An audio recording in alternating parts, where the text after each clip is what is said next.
पंहिंजे first year chemistry जो chapter number 1 स्टैचोमेट्री जो लेक्चर नंबर 15 हूंदो, जंहिंमें अॼु असीं कवर करण वञी रहिया आहियूं न्यूमेरिकल्स क्वेश्चन्स। एक्सरसाइज में जेके भी असांजे न्यूमेरिकल्स ॾिनल आहिनि असां अॼु उन्हनि खे कैलकुलेट कंदासीं। ऐं so let's read first one. पहिरें में चए थो तव्हां बुक भले साम्हूं रखो ऐं उन में ॾिसंदा हलो। पहिरें में चए थो calculate the number of moles and molecules in 38 gram of carbon disulphide. ॿिए में चए थो 68.4 ग्राम ऑफ सक्रोज। हाणे इन्हीं ॿिन्ही में तव्हांखे छा मालूम करणा आहिनि बाबा? तव्हांखे मालूम करणा आहिनि मोल भी मालूम करणा आहिनि, मॉलिक्यूल्स भी। सिंपल आहे। मोल जो जेकॾहिं फार्मूलो तव्हांखे मां हिते ॿुधायां, मोल जो फार्मूलो हूंदो आहे गिवन मास अपॉन मोलर मास। गिवन मास अपॉन मोलर मास ये असांजो छा आहे? मोल जो फार्मूला आहे। इन जे ज़रिए असांजा मोल मालूम थींदा। हाणे गिवन मास असांखे मिलियल आहे, मोलर मास असां इन जे फार्मूले मां मालूम कंदासीं। जेको भी कंपाउंड असांखे मिलियल आहे, जेको भी असांखे कंपाउंड जो असां जेके मासिस खे असां मिलाए करे वठंदासीं। सॉल्यूशन मोल असांखे डेटा लिखण में मोल असांखे मालूम करणा आहिनि। गिवन मास असांखे 38 मिलियल आहे, मोलर मास असां आहे 76 ग्राम। जेकॾहिं तव्हां इन जो मालूम कंदो, कार्बन जो 1 आहे ऐं ॿियो जेकॾहिं तव्हां ॾिसंदो त सल्फर जो आहे 32, हिकु जो 32 आहे, 32 64 64 ऐं 12 थींदा। इहे असांजा थी वेंदा घणा? 76। सही आहे। पोइ असां छा कंदासीं? सिंपल में असां फार्मूलो लिखंदासीं। फार्मूलो कहिड़ो आहे? असांजो मोल बराबरि आहे गिवन मास अपॉन मोलर मास। गिवन मास असांजो 38 ग्राम, मोलर मास असांजो आहे 76। गिवन खे डिवाइड जीअं असां करायोसीं त असांजो छा जवाबु आयो बाबा? असांजो सिंपल जवाबु आयो घणो? 1/2 माना अधु मोल। 1/2 मोल माना अधु मोल। अच्छा, हाणे मॉलिक्यूल्स मालूम करना है। नंबर 2 में असांखे ख़बर है हिकु मोल में 6.02 × 10⁻23 मॉलिक्यूल्स पवंदा आहिनि। जेकॾहिं अधु थी वेंदा त हिन जो अधु कंदासीं बाबा। जेकॾहिं मां चवां ही 10 मोल आहिनि त हू घणा थींदा? अधु त 5 थी वेंदा। हाणे 6.02 × 10⁻23 आहे त पोइ इन जो अधु थी वेंदो घणो? जेकॾहिं हिकु मोल बराबरि 6.02 × 23 त अधु मोल 0.5 मोल बराबरि थी वेंदो 3.01 × 10⁻23। उनखे अधु करे छॾींदा। सिंपल में असांजो इहो हाल थी वियो। नंबर सेकंड में आहे 68.4 ग्राम ऑफ सक्रोज। सक्रोज जो 68.4 ग्राम छाजे बराबरि हूंदो? असां सिंपल इहो छाजे बराबरि हूंदो? मोलर मास असांखे मिलियल आहे, मालूम ख़बर आहे असांजो C12H22O11 जो। जॾहिं असां मालूम कंदासीं त टोटल थी वेंदो। हिते तव्हांखे हल थियल आहे 342 ग्राम असांजो मोलर मास अथसि। गिवन मास बि तव्हांखे मिलियल आहे घणा थी विया? जेकॾहिं असां डिवाइड कराईंदासीं गिवन मास अपॉन मोलर मास, असांजो छा थी वियो? सिंपल में असांजो 2 दफ़ा खोड़ो वेंदो, पंहिंजा छा थी वेंदो? 0.2 जवाबु ईंदो बाबा। कीअं सर? कीअं? तव्हां सिंपल तव्हां कैलकुलेट बि हल करे सघो था। कैलकुलेटर जे ज़रिए तव्हांखे सिंपल में सम्झ में अची वेंदी। आई होप तव्हांखे सम्झ में अची वियो।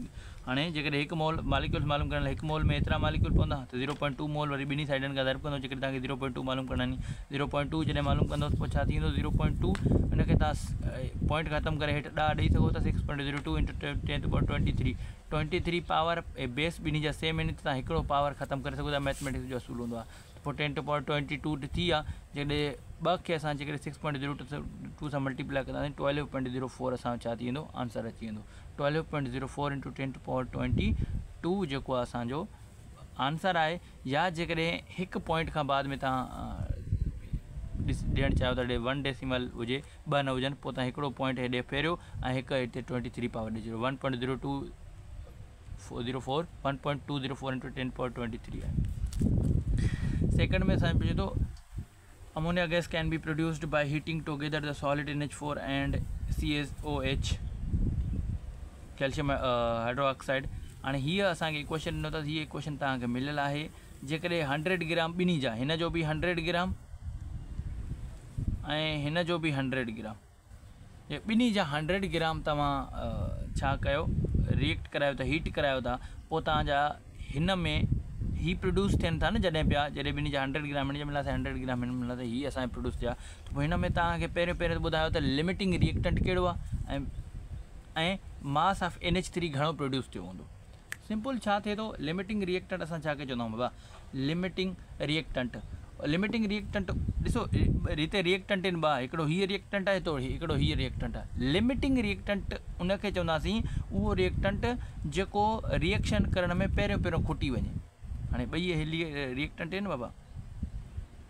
जॾहिं असां छा कंदासीं इन्हनि खे मिलाईंदासीं जीअं 100 ग्राम असां ॿिन्ही जा खयासीं जॾहिं हीअ असां ठाहींदासीं जेको असांजो जल्दी खुटी वेंदो असां मिसाल तौरु जीअं हथ पोएं लेक्चर्स जेकॾहिं तव्हां ॾिठा हूंदा तव्हां सिंपल घरनि में बि ॾिसंदा हूंदो त छा चऊंसि तव्हां मिसाल तौरु ॾिसो उहो खणी ईंदव पंहिंजो सिंपल बर्फ़ जेकॾहिं तव्हां पाणी में विझंदा आहियो पोइ तव्हां ॾिसंदा आहियो बर्फ़ जल्दी में ख़तमु थी वेंदो आहे रिमेटिंग रिएक्टर में बर्फ़ जल्दी में ख़तमु थींदो आहे पाणी मन वधीक हूंदो आहे सपोज़ त हिकु मिसाल बाक़ी ॿिया बि मिसाल असां लेक्चर्स में पोयनि में असां कवर कया आहिनि जेकॾहिं तव्हांखे ॾिसणो आहे उहो तव्हां वञी करे ॾिसो सिंपल में रिएक्टेंट लिमिटिंग रिएक्टेंट असां हुनखे चवंदा आहियूं उहो रिएक्टेंट जेको पहिरियों कंज़्यूम थी वञे प्रोडक्ट ठाहिण में असां उनखे लिमिटिंग रिएक्टेंट चवंदासीं बहितरीनु एग्ज़ाम्पल्स जेकॾहिं तव्हांखे टॉपिक कवर करिणो आहे तव्हां लेक्चर्स पोयों लिमिटिंग रिएक्टेंट वारो ॾिनल आहे तव्हां हुनखे ॾिसी सघो था limiting reactant mass of NH3 limiting reactant छा आहे मास ऑफ NH3 असांजो छा आहे इहो मालूम करिणो आहे सो इहो कीअं मालूम थिए इन जे लाइ जेकॾहिं तव्हांखे मां हिते ई उहो ॿुधाईंदुमि जेकॾहिं तव्हांखे पोयों यादि हुजनि त पोइ तव्हां पोएं लेक्चर लिमिटिंग रिएक्टेंट वारो जंहिं ॾिठो आहे पोइ हुनखे स्टेप्स यादि हूंदा न त मां स्टेप्स तव्हांखे ॿुधायां थो पहिरियों हिते स्टेप्स 2-3 हल करणा पवंदा पहिरियों स्टेप आहे balance chemical equation chemical equation छा हुजे बैलेंस हुजे नंबर 2 आहे मोल्स ऑफ ईच रिएक्टेंट जेको बि तव्हांखे मास मिलियल आहे न बाबा जेको गिवन मास तव्हांखे ॾिनो अथव उन्ही जा तव्हांखे ॿिन्ही रिएक्टेंटनि जा मोल मालूम करणा आहिनि माना 100 ग्राम हिन जा घणो मोल ठहंदो ऐं हिन जो घणो मोल ठहंदो मोल्स तव्हांखे मालूम करणा आहिनि पोइ 3 आहे मोल्स ऑफ प्रोडक्ट जेको तव्हांखे प्रोडक्ट आस्क्ड जेको तव्हांखे प्रोडक्ट पुछा कयो आहे जंहिंजे प्रोडक्ट जे बारे में बाबा जेकॾहिं हाणे हिन में असांखे कंहिंजे बारे में पुछा कयो आहे NH3 जे बारे में उन्हनि जा तव्हां मोल्स तव्हांखे ख़बर हुजणु खपनि उहो तव्हांखे कीअं ख़बर पवंदा उहे तव्हांखे ख़बर पवंदी केमिकल इक्वेशन बैलेंस जेकॾहिं थियल हूंदो असांखे ख़बर पइजी वेंदो हिते हिन जा घणा मोल थींदा 2 मोल आहिनि असांखे ख़बर पइजी वेंदो बाबा हिन जा 2 मोल आहिनि इहो तव्हां मोल ऑफ प्रोडक्ट उहो तव्हांखे बैलेंस केमिकल इक्वेशन में छा थी वेंदो मिली वेंदो बैलेंस केमिकल इक्वेशन मिलंदो सम्झ में अचे थो ऐं चौथों असांजो आहे जॾहिं इहे बि थी विया मोल रिएक्टेंट जा बि थी विया प्रोडक्ट थी विया पोइ तव्हां छा कंदो कंपेयर कराईंदो रिएक्टेंट जा ॿिन्ही रिएक्टेंटनि जा मोल तव्हां छा कराईंदो प्रोडक्ट जे मोलनि सां कंपेयर कराईंदो पोइ तव्हां ॾिसंदो त असल में कहिड़े जा जेके नी उहे मोल या मास कहिड़े जे माना रिएक्टेंट जो घटि आहे जंहिंजो घटि हूंदो उहो limiting reactant I am repeating again जॾहिं मोल्स हिन जा मालूम कयासीं ऐं हिन जे प्रोडक्ट जे मोलनि सां असां कंपेयर करायोसीं कंपेयर छा कराईंदासीं रिएक्टेंट एंड प्रोडक्ट जा मोल जॾहिं असीं रिएक्टेंट ऐं प्रोडक्ट जा मोल कंपेयर करायासीं पोइ ॾिसंदासीं लीस्ट मोल्स ऑफ रिएक्टेंट खे छा चवंदासीं कॉल्ड लिमिटिंग रिएक्टेंट जेको लीस्ट वारो हूंदो असां उनखे लिमिटिंग रिएक्टेंट चवंदा आहियूं so let's start number 1 step number 1 आहे बैलेंस केमिकल इक्वेशन हाणे इक्वेशन तव्हांखे ॾिनल ॾिसो तव्हांखे बैलेंस आहे ॾिसूं था ॾिसो 2NH4Cl plus CaOH 2NH3 plus CaCl2 2H2 हाणे हिते ॾिसो हिते ॾिसंदासीं त सोडियम हिते असांजो जेको N आहे नाइट्रोजन उहो घणा आहिनि हिते बाबा ॾिसो हिते हिन जो आहे बेस में 1 आहे हिते 2 अरब थिया हिते N घणा थिया 2 हिते बि घणा थिया 2 हाणे हाइड्रोजन हिते घणा थिया 2 चौका 8 इहे थिया 2 ही थिया ॾिसो OH हाइड्रोजन माना हिते 1 आहे हिते थींदा 2 हीअ ऐं 8 हीअ घणा थिया बाबा 10 हाणे हिन में ॾिसो 2 त्रिका 6 ऐं असांजा हीअ असांजो ॿिॾूं 4 6 ऐं 4 घणा थी विया 10 थी विया हिते क्लोरीन ॾिसो घणो आहे 2 थी वेंदो हिते क्लोरीन ॾिसो सिंपल में असांखे तव्हांखे 2 मिलियल आहे हिते कैल्शियम ॾिसो घणा आहे 1 हिते बि कैल्शियम ॾिसो 1 हिते ऑक्सीजन ॾिसो 2 हिते बि ॿिॾूं 1 ऐं 2 ऑक्सीजन 2 बैलेंस केमिकल इक्वेशन वारो असांजो पहिरियों स्टेप क्लियर थी वियो नंबर 2 आहे moles of reactant, each reactant. Number 1 कंहिं जा ॿिन्ही जा मोल्स कीअं मालूम थींदा ते?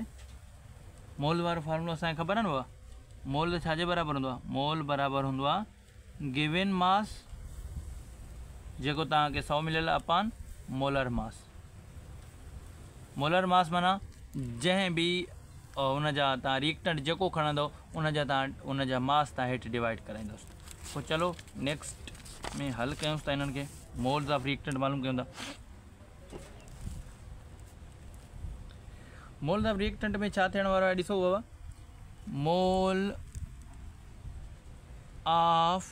मोल्स ऑफ कहिड़े जा मोल मालूम कंदासीं। हाणे पहिरियों असांजो आहे NH4Cl।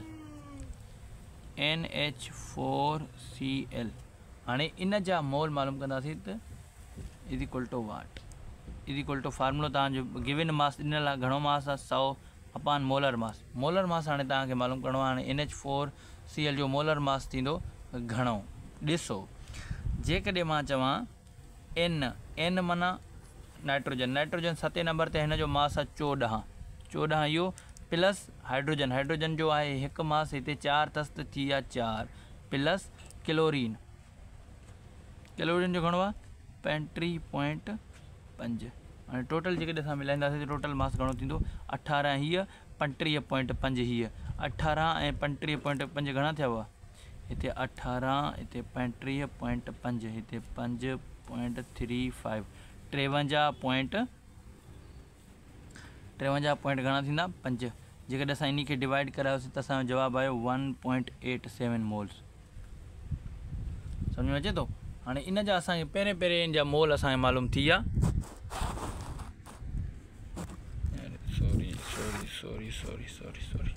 सॉरी इन जा मोल असांखे मालूम थी विया 1.87। सही आहे?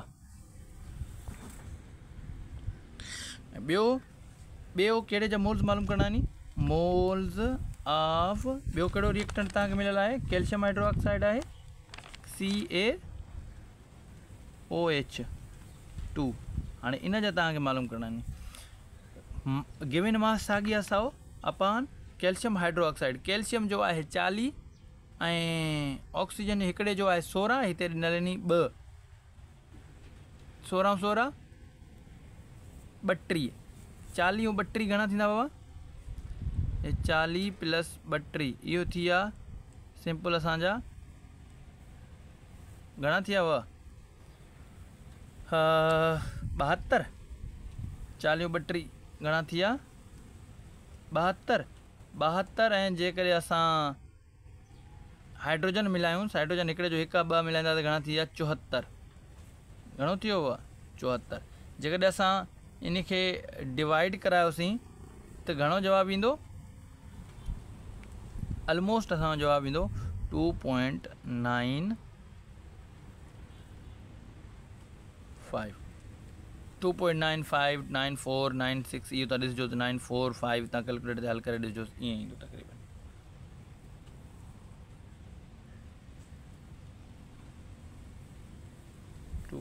कीअं ईंदो? 100 खे 74 सां डिवाइड करण सां 2 पॉइंट कीअं ईंदो? सिंपल में इहो हुजणु खपे, ॾिसो न बाबा, कैल्शियम जो आहे 40, डिवाइड कराईंदासीं त घणो जवाबु ईंदो? कैलकुलेटर सां डिवाइड कराए ॾिसोसि। जेकॾहिं असीं हिन खे कैलकुलेटर यूज़ करे डिवाइड करायूं, 100 डिवाइडेड बाई कैल्शियम हाइड्रोक्साइड जो घणो हूंदो? 40, 40 ऐं 32, 40 ऐं 32, 40 ऐं 3 जा 70, 70 72, 72 74। जॾहिं मां 74 सां डिवाइड करायां त घणो मुंहिंजो जवाबु ईंदो? 1.35, सॉरी 1.35 मुंहिंजो छा थी वेंदो? हिन जो मोल्स कैल्शियम हाइड्रोक्साइड जा मोल्स मुंहिंजा एॾा थी वेंदा, एतिरा मोल्स थी वेंदा। आई होप सम्झ में अचे थो पियो तव्हांखे। नाइट्रोजन जो आहे 14 ऐं 4 18, 35.5, 53.5, ठीकु आहे, ठीकु थी वियो। जेकॾहिं मां चवां त सेकंड स्टेप असांजो कंप्लीट थियो आहे। थर्ड स्टेप में जेकॾहिं ॻाल्हि कयूं, थर्ड स्टेप असांजो छाजे बराबरि हूंदो आहे बाबा? सिंपल में थर्ड स्टेप असांजो बराबरि हूंदो आहे, असां प्रोडक्ट जा मोल मालूम कंदा आहियूं। आई होप सम्झ में अचे थो पियो। प्रोडक्ट जा मोल जेकॾहिं तव्हां ॾिसंदव त प्रोडक्ट जा मोल घणा हूंदा? प्रोडक्ट जा मोल्स, प्रोडक्ट जा मोल्स जेको पुछा थिए थो पियो, कहिड़ो पुछा थिए थो, कहिड़े प्रोडक्ट लाइ तव्हांखे चए थो NH3 लाइ प्रोडक्ट मोल्स, NH3 जेको प्रोडक्ट आहे उन जा मोल्स इज इक्वल टू वाट। हाणे तव्हां बैलेंस केमिकल इक्वेशन मां ॾिसो, बैलेंस केमिकल इक्वेशन में ॾिसो त इन जा मोल्स घणा आहिनि बाबा? हिते 2 मोल्स अथसि, 2 मोल आहिनि, त इन जा घणा मोल थी विया? 2 मोल थी विया। हाणे कंपेयर करायो, छा कंपेयर करायूं?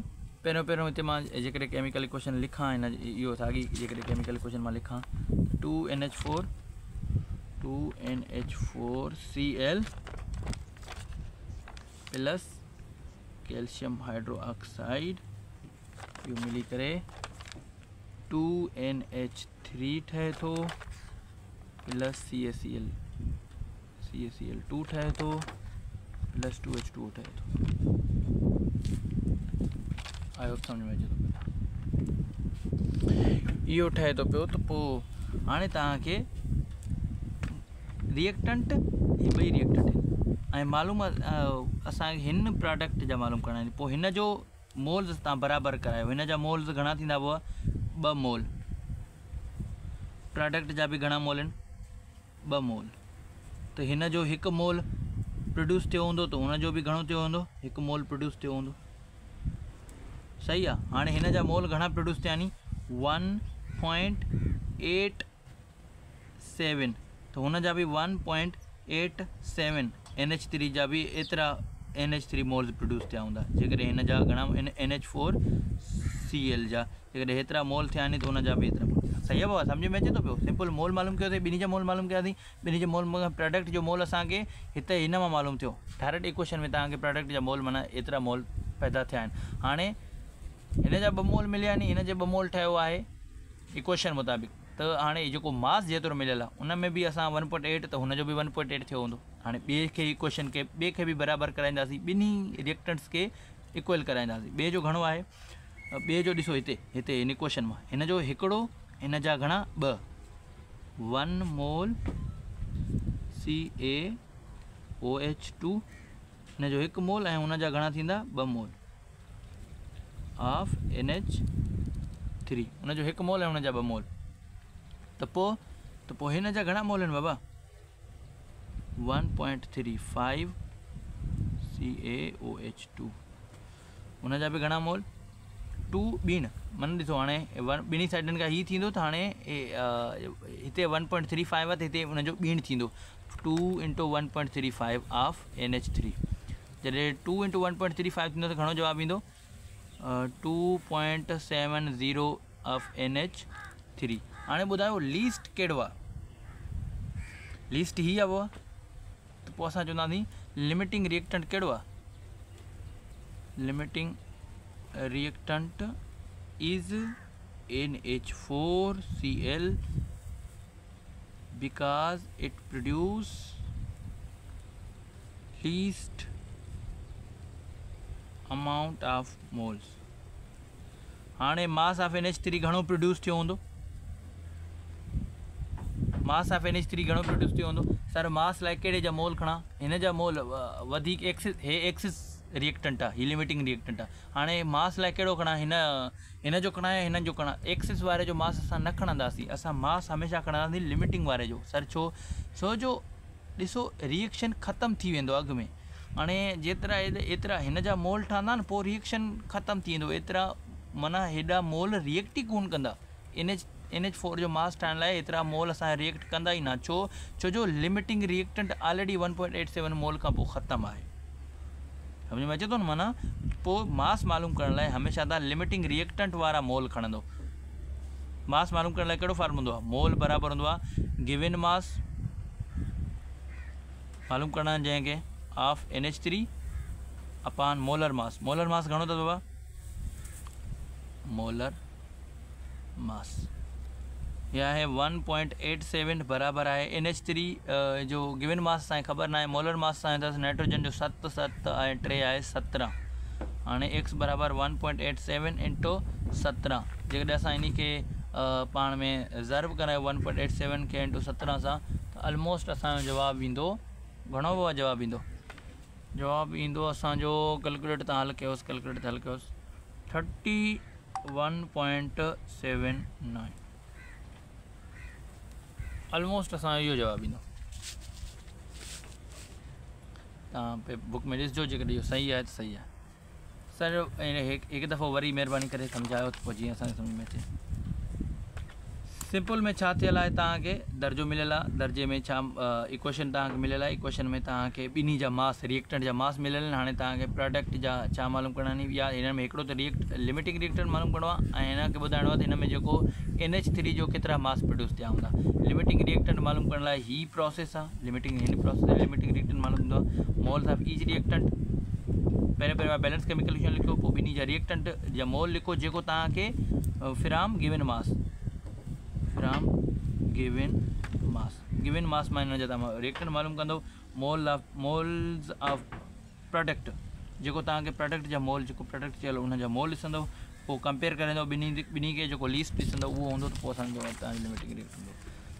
जॾहिं असां इहे स्टार्ट कईसीं पोइ असांजो पहिरें जा मोल थिया 1.87, ॿिए जा मोल थिया 1.35। पोइ असां कंपेयर कयासीं, बाबा हिन जा 2 मोल इक्वेशन जे बैलेंस इक्वेशन जे ज़रिए, हिन जा 2 मोल हुन जे 2 मोल जे बराबरि थिए पियो इक्वेशन मुताबिक़। पोइ असांजो जेको मास मिलियल आहे 1.8 त हुनजो बि 1.8, छो जो हुनजो 1 त हुनजो 1, हुनजो अधु त हुनजो अधु, हुनजो 1.5 हुनजो 1.8, हिनजो 1.8 त हुनजो 1.8। चलो NH4 सां हुनजो तालुक़ु सिधो थी वियो। पर हिन जेकॾहिं कैल्शियम सां हाइड्रोक्साइड ॾिसनि त उहो ॿीण जो तालुक़ु अथसि। हिते 1.35 मोल मालूम थियनि था, हिते हुनजो डबल थी करे 2.70 थी वियो। पोइ लिमिटिंग रिएक्टेंट उहो ई हूंदो जेको लीस्ट में हूंदो। लीस्ट में असांजो हीअ आहे लिमिटिंग रिएक्टेंट जो गिवन मास मालूम करण लाइ सिंपल आहे, इहो फार्मूला इस्तेमालु कंदो। नंबर 3 में चए थो एल्यूमिनियम क्लोराइड इज़ यूज़ड, किताब में तव्हां ॾिसी सघो था aluminium chloride is used in the manufacturing of रबड़। इहो हिकिड़ो तव्हांजे ईअं सिंपल चई छॾियो, इहो तव्हांखे MCQs बि ॿुधाए छॾियो अथसि, या इहो तव्हांजो पेपर में या किथे बि इहो MCQs बि अची सघे थो। 13 में कहिड़ो शइ रबड़ इस्तेमालु करण लाइ करे सघूं था। ॿिया बि तव्हांखे चयल हुजनि निकिल, कापर वग़ैरह ॿिया सभु मिलियल हुजनि। जेकॾहिं रबड़ एल्यूमिनियम हुजे त एल्यूमिनियम खे बि टिक करे सघूं था, छो जो एल्यूमिनियम असांजो हिते ॿुधाए थो त रबड़ खे पैदा करण में इस्तेमालु थींदो आहे। पोइ छा चए थो, it is produced by allowing aluminium to react with Cl2 gas at 650 centigrade. Okay, this is equation that is already given to us. Okay, 2 mole of aluminum chloride plus 3 mole of calcium chlorine, when they react with each other they form aluminum छा ठहंदा हुआ, aluminium chloride ठहनि था पिया। पोइ छा चए थो, वेन 160 ग्राम ऑफ एल्यूमिनियम, हिन जा घणा हुआ 160 ग्राम, हिन जो 160 gram reacts with axis of chlorine 650 gram of AlCl3 is produced, what is the percentage yield. हाणे परसेंटेज यील्ड तव्हांखे मालूम करिणो आहे। सोल्यूशन मालूम छा करिणो आहे तव्हांखे, डेटा जेकॾहिं तव्हां लिखो परसेंटेज,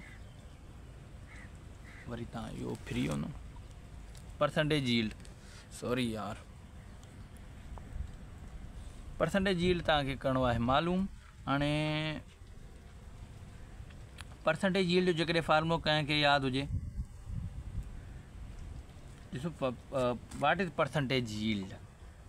यील्ड असांजा 2 क़िस्म जा आहिनि, हिकिड़ो आहे एक्चुअल, ॿियो आहे थियोरेटिकल। एक्चुअल यील्ड ऐं थियोरेटिकल यील्ड।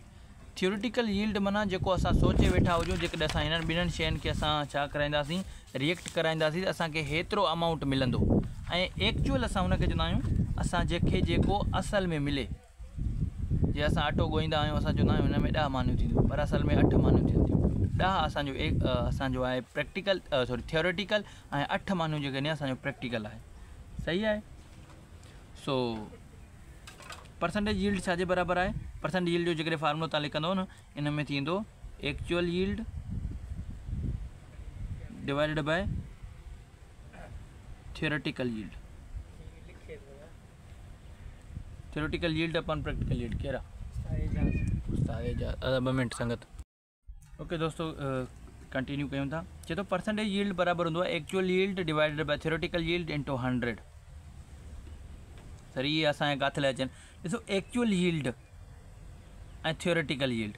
हाणे दर्जो जॾहिं पढ़ंदो, चए थो aluminium chloride is used in manufacturing of rubber. It is produced by allowing aluminium to react with chlorine gas at 650 centigrade. जॾहिं 650 सेंटीग्रेड ते एल्यूमिनियम के क्लोरीन गैस सां असां रिएक्ट करायूं था त पोइ प्रोड्यूस असांजो थिए थो रबड़। हाणे चए थो वेन 160 gram of aluminium is react with axis of chlorine 650 gram of ACl2 is produced. असां छा कयोसीं, लेबॉरेटरी में वेठा आहियूं, असां जॾहिं असां 160 ग्राम एल्यूमिनियम जा असां रिएक्ट करायासीं त पोइ असांजो 650 ग्राम छा जा ठहिया बाबा, एल्यूमिनियम क्लोराइड, इन जा एल्यूमिनियम क्लोराइड जा ठहिया। क्लोराइड आहे या पोइ असां ट्राई क्लोराइड अहिड़े क़िस्म जो ठहियो। So what is the percentage yield. हाणे ॾिसो, चए थो जेकॾहिं असां इन्हनि खे रिएक्ट करायोसीं असांखे मालूम घणो थियो, 650 ग्राम। घणा मालूम थियो, 650 ग्राम मालूम थिया। मालूम न थिया मतिलबु इहे मिलिया ई असांखे इहे ई नहीं। जीअं मां चयुमि न तव्हांखे अटो जीअं ॻोयो था, अटे ॻोहण में तव्हां अटो पचायो, हिकिड़े ज़हन मुताबिक़ मायूं सोचनि थियूं त हाणे मिसाल तौरु सपोज़ जे तौरु 8 माने थींदियूं, पर उन में घणो थी वञे थो 6 या 10 चवंदो त उते घणो थी वेंदो 8। पोइ जेको असां सोचियो वेंदा आहियूं 10, पर मिलनि घणो थियो 8। पोइ हिते घणा मिलिया नी 650। हाणे चए थो जॾहिं रिएक्ट कराइण सां 650 मिलिया नी, मतिलबु एक्चुअल यील्ड तव्हांखे घणो मिलियल आहे 65 ग्राम। एक्चुअल यील्ड डेटा में तव्हांखे इहो ॾिनो अथसि। हाणे बाक़ी प्रैक्टिकल या थियोरेटिकल यील्ड घणो हूंदो, प्रैक्टिकल यील्ड में उहो घणो हूंदो, उहो असांखे तॾहिं ख़बर पवंदी जॾहिं असां मालूम कंदासीं इन में कहिड़ो लिमिटिंग रिएक्टेंट मालूम कंदासीं। लिमिटिंग रिएक्टेंट खां पोइ असांखे सिंपल में ख़बर पइजी वेंदो त लिमिटिंग रिएक्टेंट कहिड़ो आहे, पोइ असां उन में थियोरेटिकल यील्ड बि असां मालूम करे सघूं था। चलो जेकॾहिं हल कयूंसीं हिन खे, छा तव्हांखे दर्जे में गिवन मास एल्यूमिनियम जो घणो मिलियल आहे 160 ग्राम। ठीकु आहे, एल्यूमिनियम जो 160 ग्राम असांजा रिएक्ट कनि था पिया। एल्यूमिनियम जो given mass 160 gram. Axis of chlorine produce थिए थो। अच्छा, एक्सिस ऑलरेडी ॾेई छॾियो अथव, लिमिटिंग रिएक्टेंट हीअ आहे, तव्हांखे ऑलरेडी ॾेई छॾियो अथव 160 ग्राम तव्हांखे ॾेई छॾियो अथसि। पोइ तव्हां हिन में छा मालूम कयो त छा मालूम कंदो, हिन जा जेको ACl जेको हिन जो थिए थो, हिन जो एक्चुअल तव्हां मालूम कंदो, हिन जा मास, हिन जो ई मास चइजो। एक्चुअल तव्हांखे मिलियल आहे, थियोरेटिकल तव्हांखे मालूम करिणो आहे। हिन जे मास लाइ तव्हां छा कंदो त गिवन मास तव्हांखे 150 मिलियल आहे हिन जो, हिन खे हिन मां चइजो लिमिटिंग रिएक्टेंट हीअ आहे, हीअ मास तव्हांखे हिन जे मास में हिन जो मास तव्हांखे मिलंदो। त सो 160 ग्राम त हिन जा मोल्स घणा थींदा, मोल घणा थींदा हुआ, मोल में थींदो गिवन मास अपॉन मोलर मास।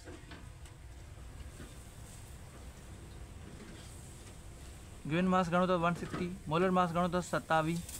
जॾहिं गिवन मास अपॉन मोलर मास थियो त हाणे तक़रीबन घणो थींदो, जेकॾहिं 27 सां असां जेकॾहिं असां वंड करायूं हुनखे 160 खे जॾहिं असां वंड कराईंदासीं ऑलमोस्ट जवाबु ईंदो असांजो 1.926।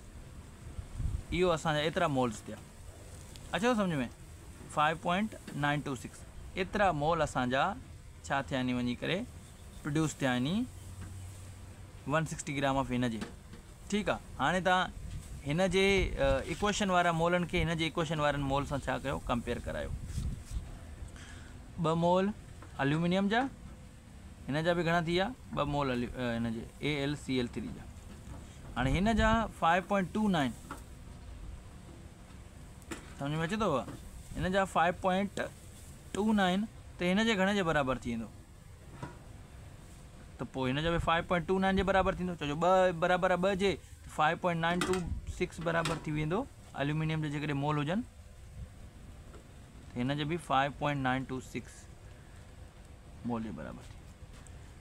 ठीकु आहे, हाणे हिन जा मोल असांखे मिली विया, थियोरेटिकल मोल मिली आहे, जेके इक्वेशन वारा मोल हुया। ठीकु थी वियो, इक्वेशन वारा मोल मिली आहे। हाणे असां इन जा मास मालूम कंदासीं। मास छो जो असांखे थियोरेटिकल मास खपे। हाणे थियोरेटिकल मोल मिलिया नी, आई होप सम्झ में अचे थो पियो। थियोरेटिकल मोल असांखे मिलिया नी, हुन जा मास मालूम करण लाइ गिवन मास अपॉन मोल मोल बराबर हूंदो आहे given mass upon molar mass. Mass घणा हुआ 5.926, गिवन मास ख़बर ना आहे, मोलर मास ॿुधाए सघूं था। मोलर मास घणो अथसि, जेकॾहिं असां मोलर मास ॾिसंदासीं, मोलर मास कंहिंजो AlCl3 जो, एल्यूमिनियम जो आहे 27, Cl3 जो आहे असांजो एल्यूमिनियम। हिते तव्हां कीअं किथे कढंदोसि, हिते कुंड में कढोसि, तक़रीबन थींदो तव्हांजो एल्यूमिनियम आहे 27 प्लस Cl3 माना असांजो क्लोरीन 3 दफ़ा। क्लोरीन खे जॾहिं तव्हां 3 सां ज़रब करायो, 35.5 खे तव्हां 3 सां ज़रब करायो, 35 जो 1 ॾाको मथे, 15 1 16 जो 1 ॾाको मथे, 9 9 1 10, 106.5। हाणे जॾहिं हिनखे असां जोड़ करायूं 1 हिनखे, पोइ असांजो जवाबु थींदो तक़रीबन 133.5। घणो थियो बाबा, 133.5 ग्राम मोलर मास ऑफ, मालूम करे वञिजो पाण बि, को मसलो न आहे। एक्स बराबर थींदो 5.926 इंटू 133.5। हाणे एक्स बराबर थियो घणे जे बाबा, असांजो ऑलमोस्ट बराबर थियो 791.71, ऑलमोस्ट इहो बाबा। इहो 1 सेकंड में मां हिन जे लाइ कयां थो, कुझु डेटा मूं वटि ऑलरेडी हल करे रखिया नी, छो जो असांजे वीडियो में जीअं टाइम न वञे। एक्चुअल यील्ड तव्हांखे ॾेई छॾियो अथसि। थियोरेटिकल यील्ड लाइ पहिरीं इन जा तव्हां मोल मालूम कया, मोल मालूम करण खां पोइ तव्हां छा कयो, मोल जॾहिं तव्हां मालूम कया त पोइ इन्हनि जे इक्वेशन वारनि मोलनि खे तव्हां बराबरि कयो। इक्वेशन वारा जॾहिं बि मोल तव्हांजा बराबरि थिया, पोइ तव्हां हिन 160 ग्राम मां जेतिरा असली मोल प्रोड्यूस थी सघनि था पिया उहे तव्हां मालूम कयो 5.92। पोइ जेतिरा मोल हिन जा ओतिरा मालूम थिया, त पोइ उन मां तव्हां उनजो मास बि हिन जो कढियो, त असली मास घणो प्रोड्यूस थी सघे पियो, 791 घणो प्रोड्यूस थियो आहे 650। हाणे परसेंटेज यील्ड तव्हांखे मालूम करिणो आहे। हाणे परसेंटेज यील्ड कीअं मालूम थी वेंदो, परसेंटेज यील्ड बराबर आहे एक्चुअल डिवाइडेड बाय थियोरेटिकल। ठीकु आहे, एक्चुअल घणो अथसि 650, थियोरेटिकल घणो अथसि 791 पॉइंट, ऑलमोस्ट असांजो आहे 7।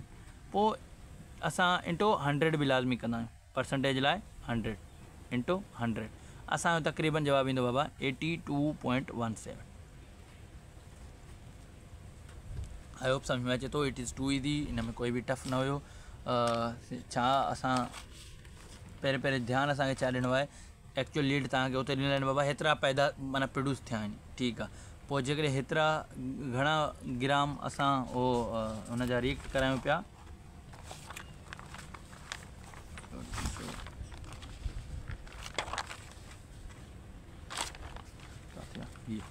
ॾिसो हाणे 160 ग्राम ऑफ एल्यूमिनियम जॾहिं असां रिएक्ट करायूं पिया क्लोरीन सां, त असांजा 650 ग्राम पैदा थिया, पर थियणा घणा हुया 791। उहे कीअं ख़बर पिया, जॾहिं असां हिन जा मोल मालूम कयासीं। मोल मालूम करण खां पोइ असां हिनखे कंपेयर करायोसीं, कंपेयर कराइण खां पोइ असां उनजो मास मालूम कईसीं। उन जा मोल मां ख़बर पइजी विया बाबा, हिन जे 160 मां हुन जा हेतिरा मोल पैदा थियनि माना असली थियनि हा, जेके असांजो मास में मालूम थिया 791 मास मालूम थियो। पोइ असां डिवाइड करायोसीं, असांखे परसेंटेज यील्ड मिली वियो। आई होप इहो तव्हांखे क्लियर आहे परसेंटेज यील्ड वारो।